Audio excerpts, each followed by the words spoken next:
let us now focus and give our undivided attention to our next speaker, Mr. Kenneth Lim, Assistant Chief Executive Industry and Transformation at the Maritime and Port Authority of Singapore, or MPA in short. Mr. Lim possesses more than 25 years of technology-related experience and has held multiple senior management roles in both the private and public sectors at organizations such as GovTech, PSA, Crimson Logic, just to name a few. He was named the Visionary of the Year by Supply Chain Asia in 2019 and is a frequent speaker at many conferences and events advocating digitalization. For his current role, he has actually taken the effort to prepare a short video which basically encapsulates what he does. So let's take a look. Hi, do you mind if I ask you, what do you do for a living? Well, I work in the maritime sector where we make Singapore a transshipment hub for the world to transport energy, goods and essentials all over the world. Wow, what's your favorite part about your job? I get to meet a lot of international groups, shipping lines, and in fact, they are all coming here to Singapore. So why do you choose to be in this industry? Well, I like to be in this industry because supply chain is an important element of our daily life. Goods that we need actually are covered 80% by the sea trade. Okay, what's the best advice? Well, a ship, they say, is not built to stay in the harbour. We should all head towards the ocean of opportunities to bring safer and green shipping to the world. Nice, thank you. Okay, it is truly our privilege to have Mr. Lim here with us today, with much thanks, of course, to the NUS Centre for Maritime Studies. The topic that he will be touching on will be something that is near and dear to him, riding the green wave with digital maritime, where he hopes to discuss the future of the maritime sector by leveraging on technology. So once again, there will be a dedicated Q&A segment after the talk. So to our virtual audience, feel free to type in your questions in the chat box next to your video. For those of you who are here in attendance physically, you can simply scan the QR code that you see on your screen right now or approach the mic in the middle of the room later to pose any questions that you might have. So without further delay, let us give a big hand to welcome Mr. Kenneth Lim. Thank you.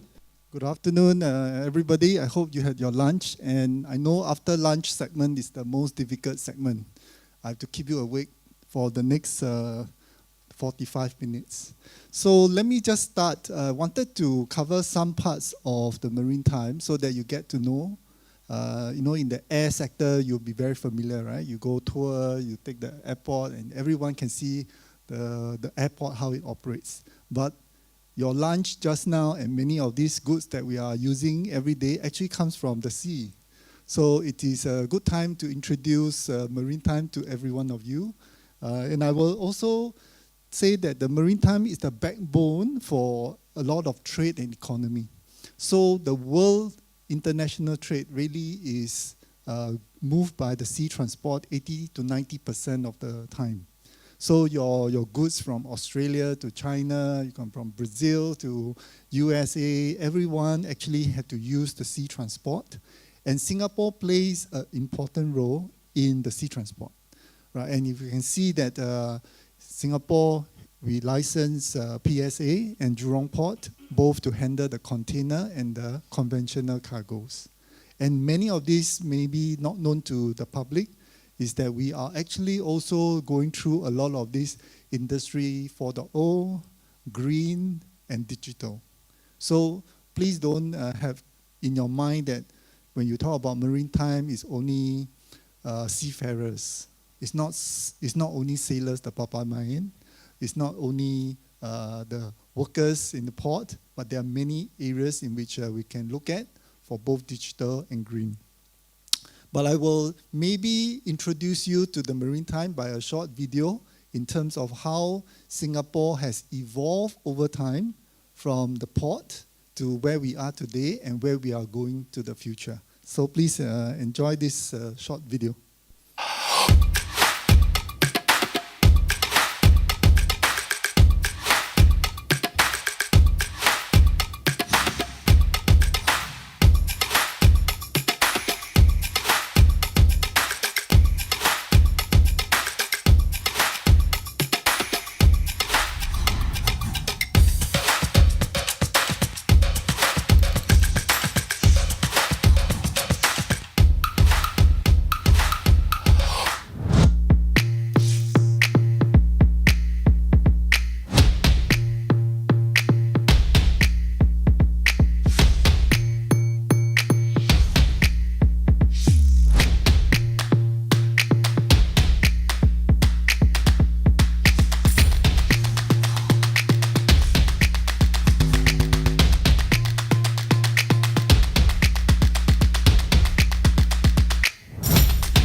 All right, thank you. So this is a portrait of how Singapore has evolved over time from our port and the decision to move into containerization.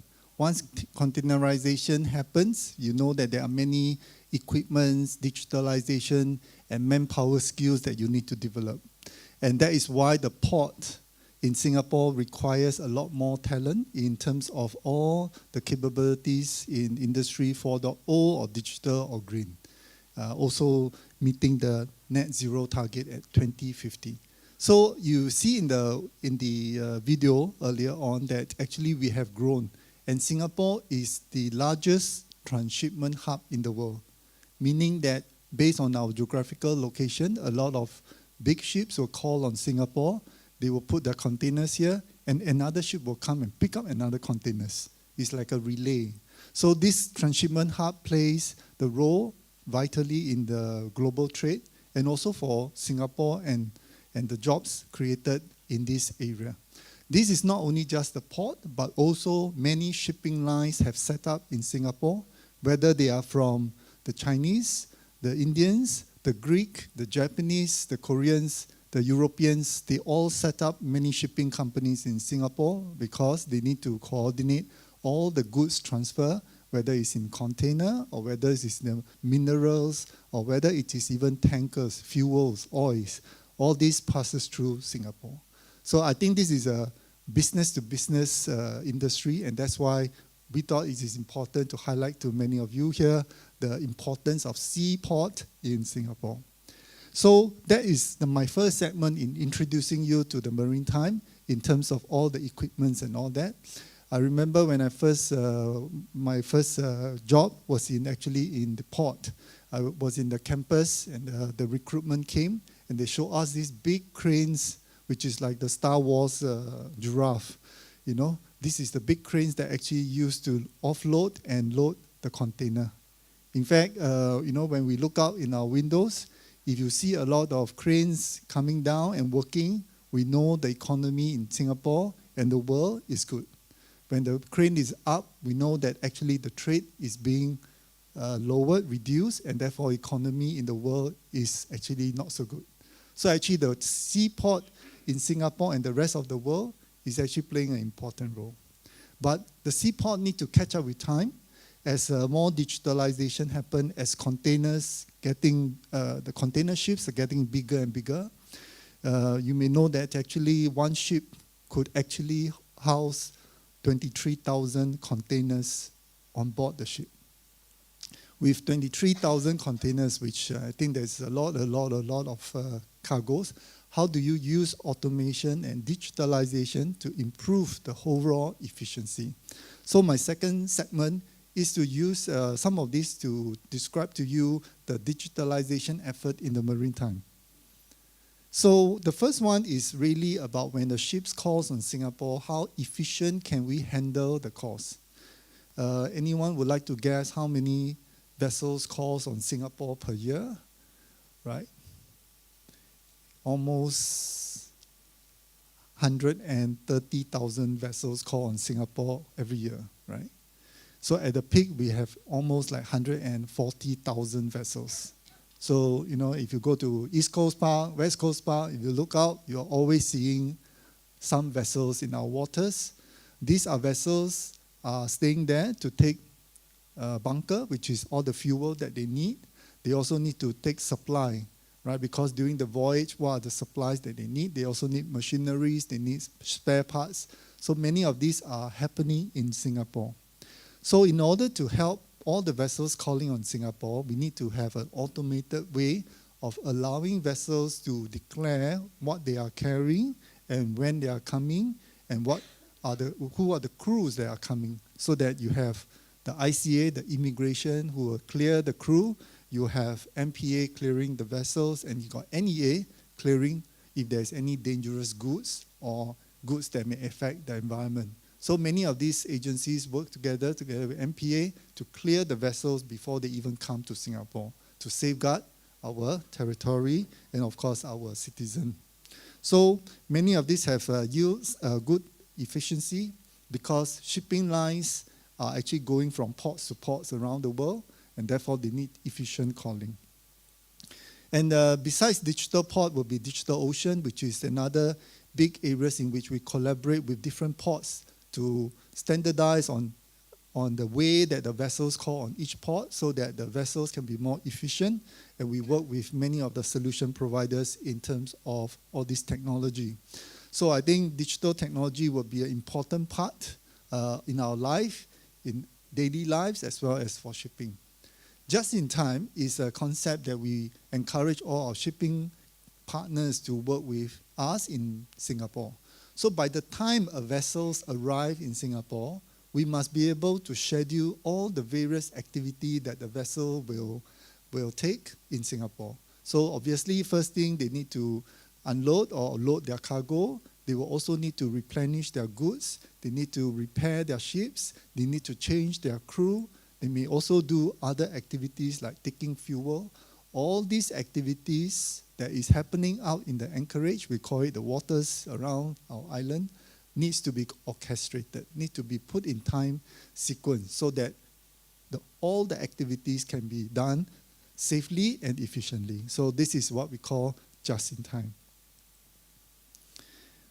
Then we want to be able to influence them in making sure that the global trade by itself is also being efficient. So when a freight forwarder, let's say you are now an owner and you produce some goods that you want to sell it overseas. When you have a container load of your goods, you pass it on to the shipping line. The shipping line actually give you a bill of lading because now they're taking over your cargo and they're going to bring it to, let's say, Brazil, right?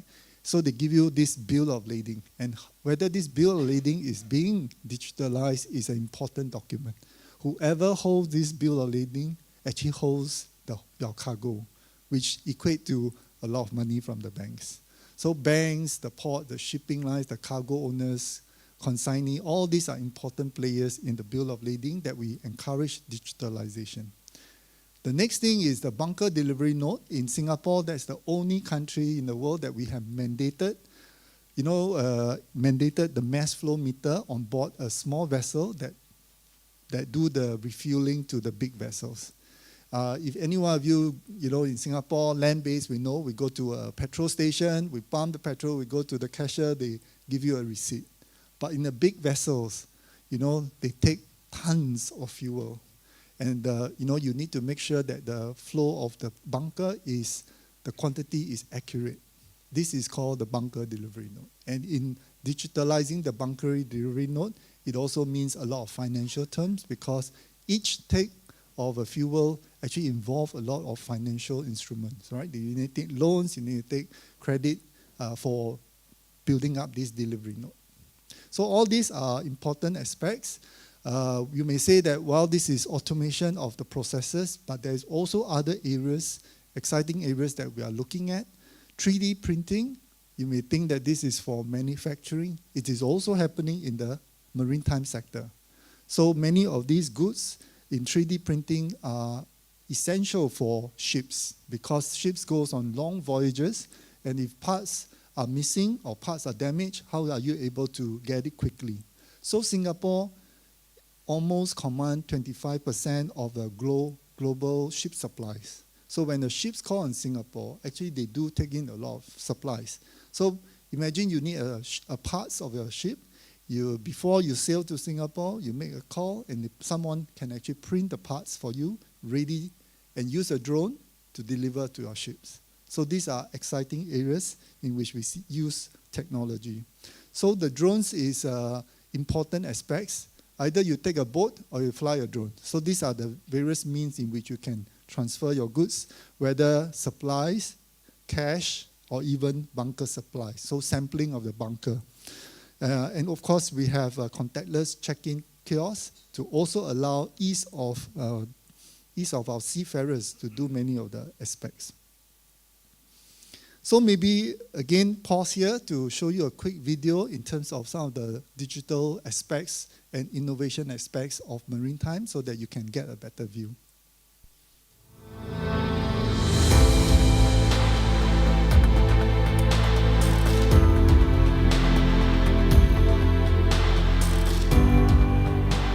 Located at the heart of east-west trade routes, Singapore is a global hub port and leading international maritime centre. There are about 1,000 vessels in Singapore at any one time. Singapore is also home to more than 150 international shipping groups, as well as many other essential ancillary services in shipping, commerce, and logistics. At present, the ship supplies market is fragmented and scheduling of supplies transportation is done manually. As vessels' turnaround time is short and arrival time may change, ship suppliers waste time and incur additional costs when they need to manually amend the schedule. With SimFleet, the delivery process is digitalized and orders can be coordinated and consolidated. This enables ship suppliers to save costs and boost their experience as port users. To help the marine supplies industry become more efficient, SimFleet aims to be the digital platform for ship suppliers through the use of easy-to-use real-time data applications. Tracking and monitoring workforce and vehicle is important to join port for work safety, efficient deployments of workforce, and resource optimization. However, the skill of operations and location visibility makes monitoring a challenge. TechOnes address these challenges with the Internet of Things trackers. As plug-and-play installations, these trackers work both indoors and outdoors.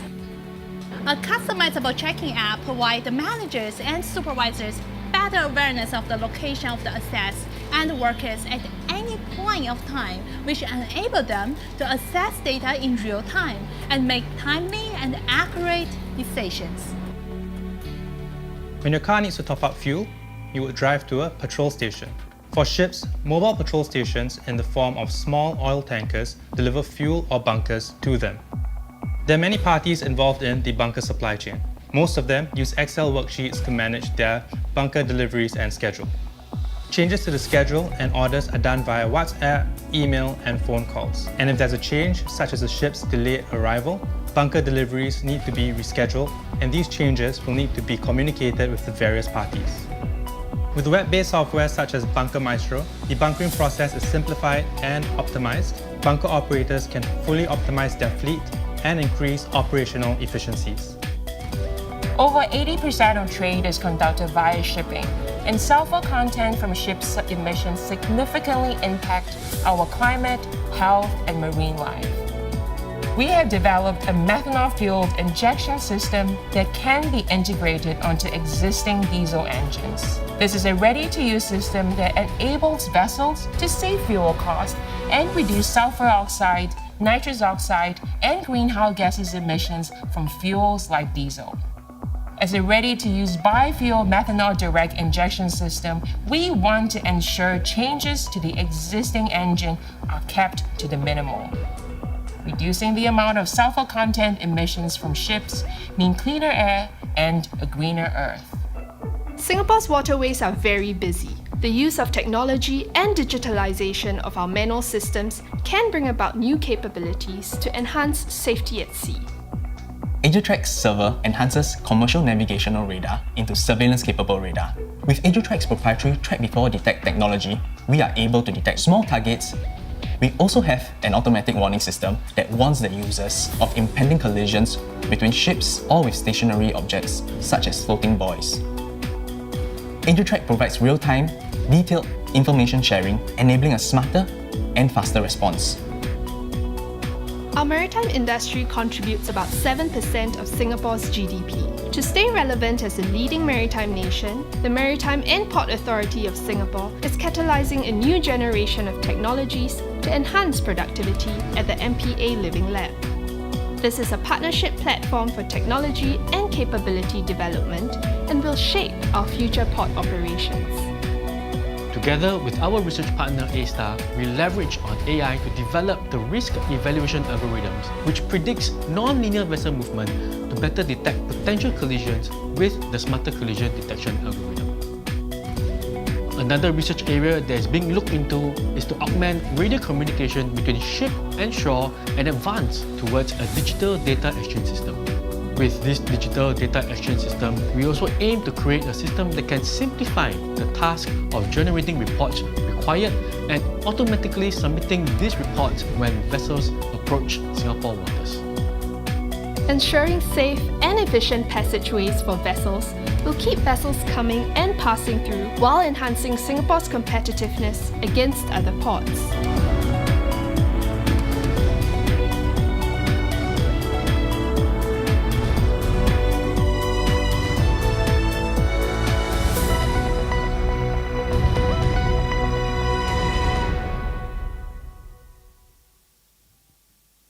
So this is the segment on digitalization. You see that there's a lot of automation technology being used and in the daily work to ensure more efficient and safe port, right? So I think that's a key impetus for us to move into the digital economy or even the Industry 4.0. So maybe the next segment, which I think in the video you also see, is the engines of the ships and keeping the port green. I want to touch on decarbonization. And decarbonization is an important aspect for shipping as well and maritime. And shipping in the world contribute to almost 3% of the emission for carbon dioxide and greenhouse gases. So it is also an important agenda in the shipping industry that we look at to address some of the climate change issues, right? So these are charts used to illustrate the 1.5 degrees adjustment that we need to make. And of course, we have seen even these few weeks how reports of Europe getting heat waves, and then when you're cold, it's very cold. Last year, you see even like Yangtze River is dry up. You can start to see dragon bones and all that. I think that was a lot of news that happened. Back home, I think we can also sense it, right? We can also sense the weather change in Singapore. And this change leads to some of these sea level rises and also either very strong wind or very dry weather. So this is something that we are also conscious and also need to address some of these issues. So to do that, I think we need to invest in climate change adaptation for the future for our ports. Our Tuas port, which is going to be 65 million TEUs, will be the world's largest integrated port. And I think we need to work on how we can also adapt to the climate change. And this is, we have rolled out a blueprint in which we address how we're going to tackle the climate change and the net zero target in the port and cruise terminal, the domestic hovercraft, and also for international shipping. So for port and cruise terminal, these are, you see PSA, Jurong Port, and of course our cruise terminal. These are licensee from that we issued from MPA to them, and we also requested them to come up with a decarbonization plan to address the net zero by 2050. So many of these will start to need to have energy manager. They need to have colleagues who understand sustainability, how do you calculate emission, and also do emission control. And these are all important aspects of the green economy that I suppose NUS will also incorporate in their curriculum. So I think these are important areas. For the small hovercraft, these are boats that actually ply between in the Singapore waters, or if you have been to Pasir Panjang, you know that there is a terminal from Pasir Panjang to an island called Bukom. Right? Pulau Bukom is where Shell has its oil refinery hub there. And in April this year, we actually seen the fully electrified hovercraft that is plying now between Pasir Panjang and Bukom. Just like on land, you start to see more EVs car. In the water, you will also see a lot more electric boats. So again, this is a change because when you go into electrification, you will now need more electrification technician than beyond just mechanical engineers. So again, this is a shift in terms of the skill set. All the 3D printer parts, sensors, how we're going to use sail. I think these are all different aspects in which efficiency of the shipping routes are also being to are being done to tackle how we can save fuel and therefore reduce the carbon emission. And we have to look at also how Singapore can also rethink in our approach of renewable energy. Singapore is very renewable disadvantage, right? We don't have enough land, we don't have enough people, we don't even have enough renewables. But we need to think of ways in which we can use technologies and green approach to look at some of this. So, imagine we have a lot of solar panels now, and we are thinking also about solar panels across the waters in our port, how we can then harness all this energy.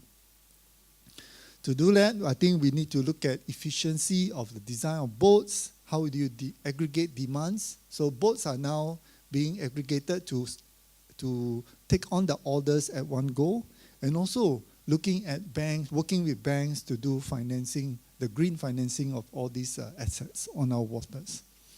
So I think many of this is also not only within Singapore, but Singapore has the opportunity to work with international bodies across the world. In fact, in the International Maritime Organization, a Singaporean now is the vice chair of the committee, and that he will lead in many of these studies and also the measures in emission control. So I think that's the decarb part. So the green part in the maritime is equally, if not more important than the digitalization. And with both digitalization and decarbonization, you can ensure that the port remain green, efficient, and safe. But then maybe I'll just touch on one thing. The key criteria and ingredient to make our port efficient, digital, and green is really about the talent that we have in the port and in our shipping industry. And therefore, I wanted to share with you that talent is really the key to our success in the port. In many sectors, I think it is also the same truth, that it is the people who think about the innovation and good ideas that spur the whole economy. So we want to ensure that we have strong pipeline of talent and also nurturing the existing workforce and of course transform our maritime workforce. Things will change, right? You have more automation, autonomous vessels. These are going to happen in the near future, and our workforce will need to change. So we have been, I have my colleague Ernest and Chris here with me as well, working with NUS and also many other institutions across the education landscape, all the way from ITE to Singapore Poly to Ngee Poly to NUS, SMU, NTU. Many of these are openings and courses that we encourage them to look at the various aspects of maritime, right? And the future skills, if you ask, will be actually in many areas, but I wanted to highlight 4 areas. One is, of course, digitalization and automation. I think that is what we have covered, and you have seen the video.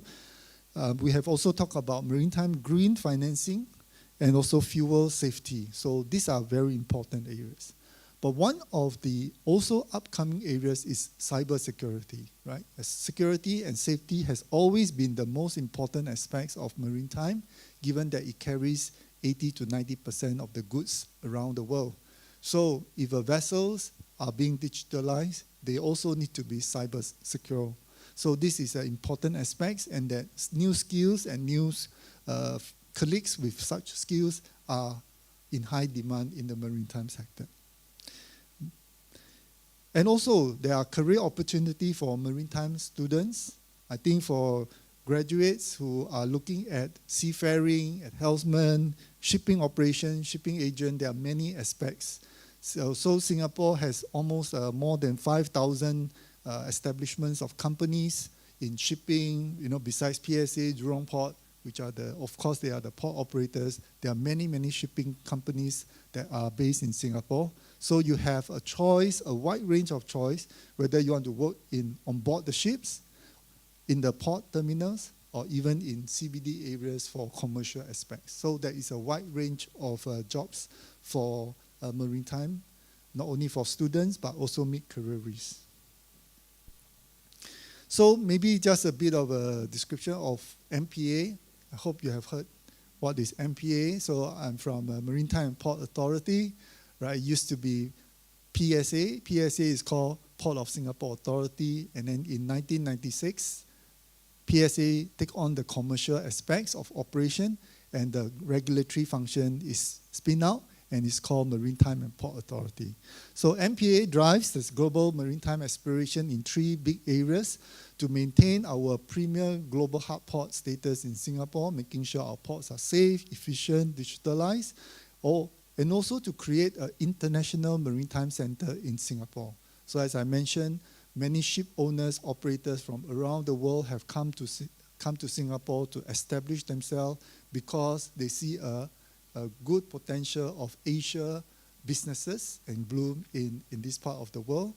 And last but not least, we also being represented in the International Maritime Organization at London to make sure that our interest in maritime is being put forth to the world and to the global supply chain, right? So I think this is what we are doing. I will end off by another quick video to show you that what are some of the skills and jobs that are available in the maritime sector.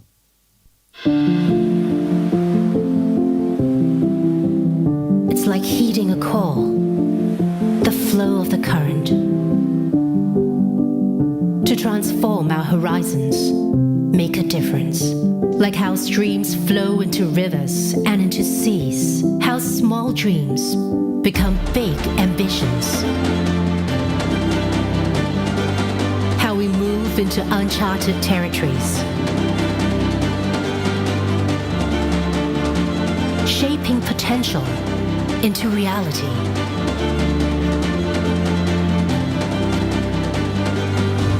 Progressing by leaps and bounds. How we transform ourselves through our talent, our ingenuity, our innovation.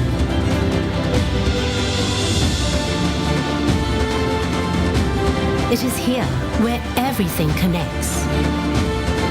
What's close to heart, what's close to home.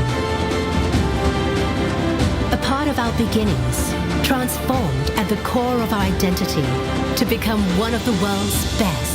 Embark on a voyage with us. Make Maritime your port of call.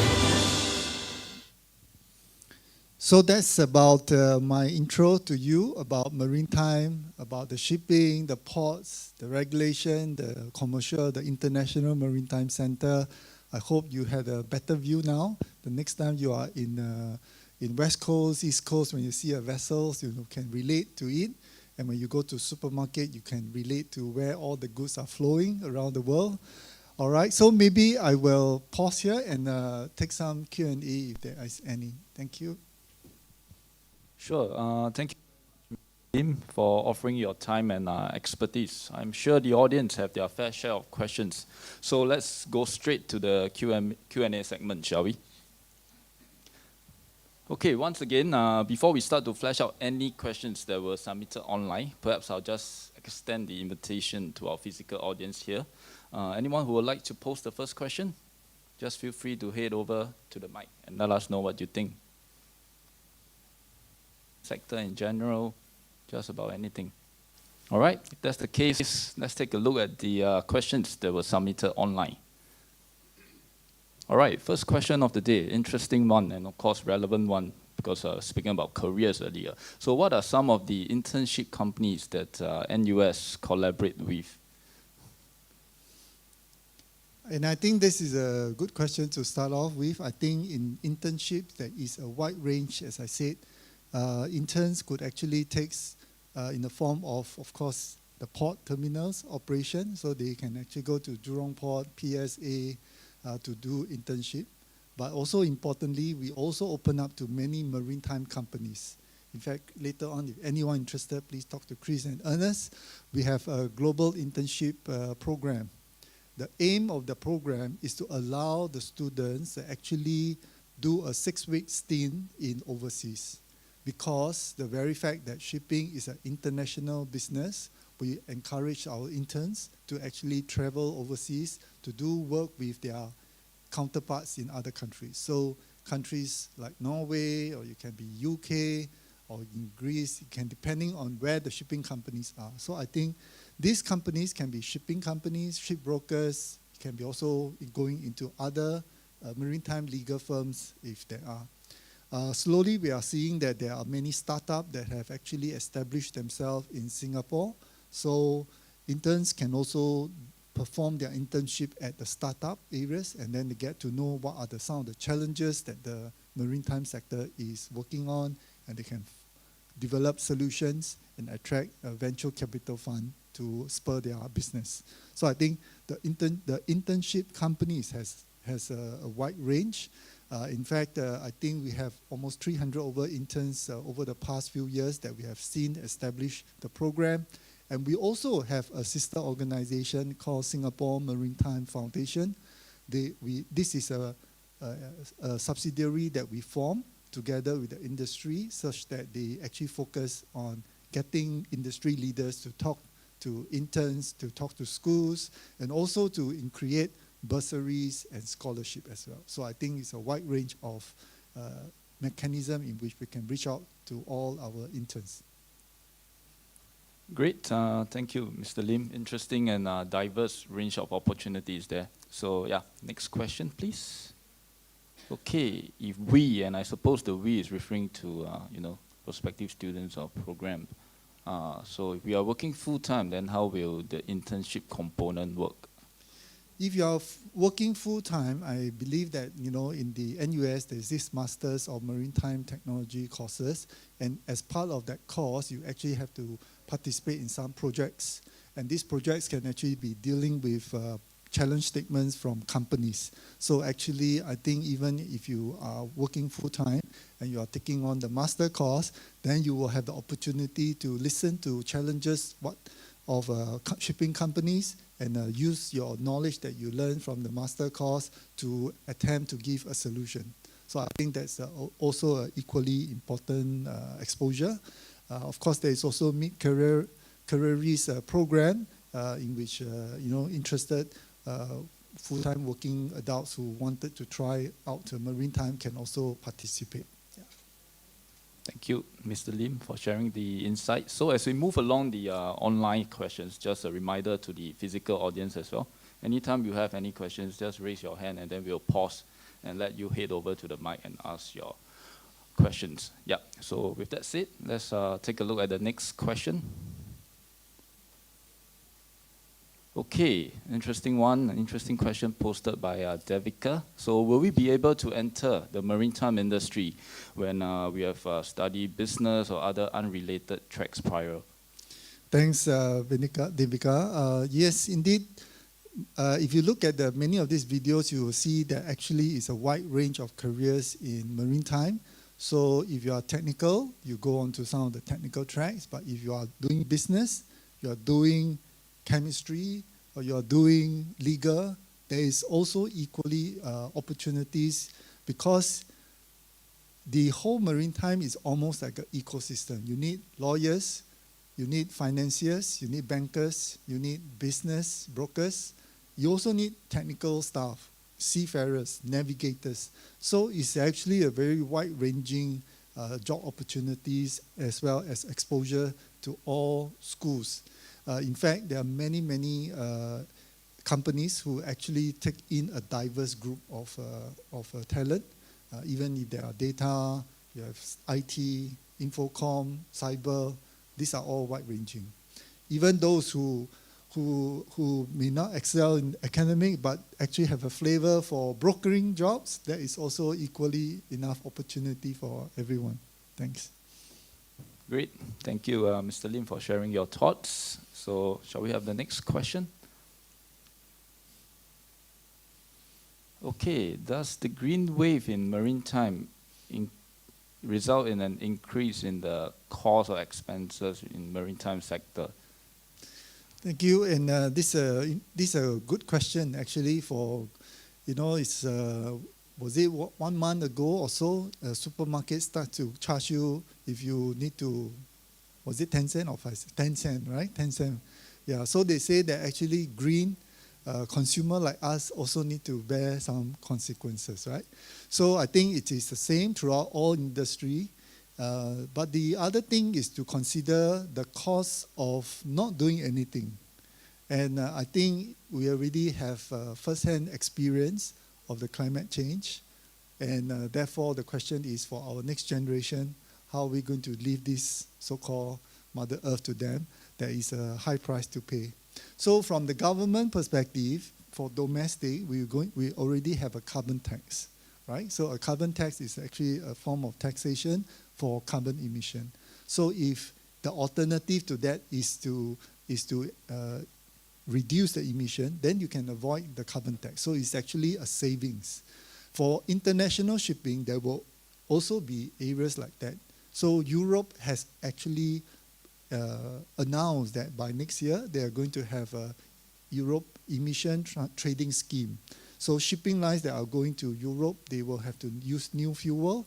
Otherwise, they have to trade the carbon. So there is also a price to that. And therefore, businesses do a trade-off and balance to calculate between using a green fuel or the conventional fuel, plus the taxes and trading scheme that you need to do. They will do the sum and they know that it is better to do the green part. But at the same time, like the electrification for hovercraft, I think one observation we have seen is that green electrified hovercraft actually costs less in the long run than a non-electrified hovercraft, because the number of parts in the electrified hovercraft are less, and therefore there are less maintenance, less consumption, and of course it's electrified. Therefore, there is also savings. Industry have told us that they can save almost like maybe $18,000 a month just converting to electrification. So I think, yes, there may be some price to pay in terms of research and getting the like you want to put up your solar panel and all that. But in the long run, I think there is always savings for everyone. Yeah, please. Mr. Lim, and it's really happy to be here today and hearing from your sharing. I'm a graduate student from NUS, and I graduated from one of the most prestigious maritime school in China. So I do have some experiences visiting or doing an internship in some shipping industries and other ports like in Shanghai or Shenzhen or other international logistics companies. So I was curious about that. From your point of view, what are the indispensable advantages of Port Singapore compared to other shipping centers around the world like Shanghai or Hong Kong or London? Thanks. This is my first question. Thank you. Thank you. We will say that actually different international maritime centers and ports around the world play different role. For Singapore, we have a good geographical location. So that is where most of the trade routes will pass through Singapore, and which is why Singapore is a transshipment hub. So Singapore starts off by having a very good location, and of course the tax and the tariff that we actually impose on free trade allows a lot of ships to come. So that is the physical part. The other good advantage of Singapore is the ecosystem. So there are many, many ship owners and operators here in Singapore, and you don't have to travel many provinces to find different customers and operators. Singapore is a small country, and the smallness becomes an advantage for shipping.